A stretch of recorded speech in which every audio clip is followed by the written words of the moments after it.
Hi, I'm Podbeast. Welcome to my channel. Can true happiness exist without a hefty bank account?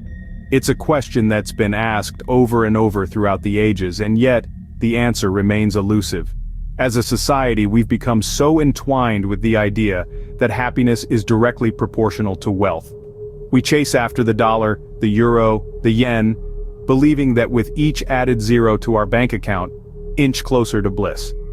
But here's the paradox. We've all heard of those who've amassed vast fortunes yet remain ensnared in a cycle of dissatisfaction. On the flip side, we've also encountered those who, despite possessing little in terms of material wealth, radiate contentment from every pore.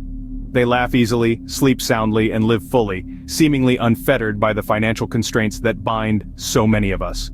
So it begs the question, is happiness truly tied to wealth, or is there more to this equation? Let's explore some real-life stories that challenge the common notion of happiness being tied to wealth.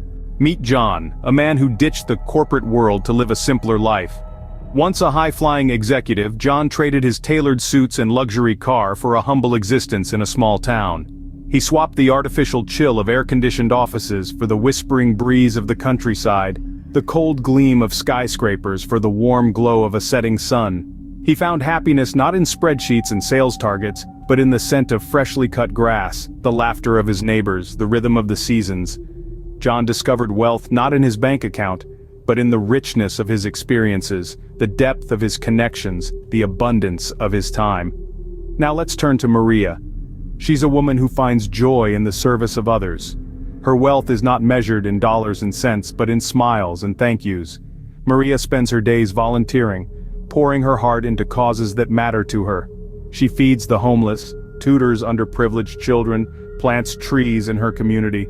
Her happiness comes from knowing she's making a difference, from realizing that her presence is a gift to those around her. Maria's wealth lies not in material possessions, but in the lives she touches, the hope she inspires, the love she gives. Finally, let's talk about Alex. Alex is young, vibrant, and content with a minimalist lifestyle. Possessions don't define him.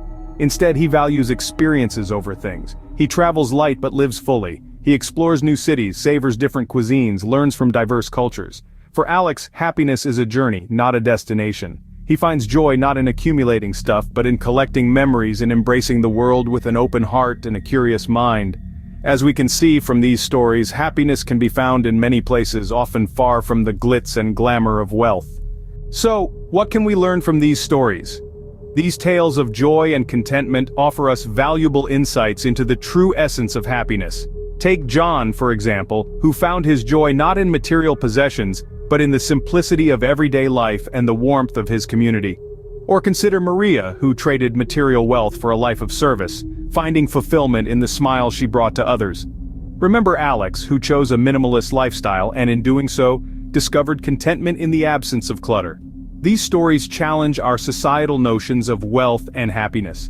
They remind us that happiness isn't tied to the numbers on a paycheck or the size of a house. Instead, it lies in the richness of our experiences and the depth of our relationships. It thrives in simple moments and acts of kindness. As these stories show, happiness is not about the size of your bank account, but the richness of your experiences and relationships. So, is money the key to happiness? Well, if there's one thing we've learned today, it's that happiness isn't tied to the size of your bank account. It's about the richness of your experiences, the depth of your relationships, and the joy you derive from living authentically. It's about savoring the small moments, whether that's a shared laugh, a beautiful sunset, or the satisfaction of a job well done. As we move forward, it's essential to reevaluate our own definitions of happiness. Ask yourself, what truly brings me joy? Is it a new car, or is it time spent with loved ones? Is it a bigger house, or is it the peace of mind that comes from living within your means? Our perception of happiness shapes our actions and choices.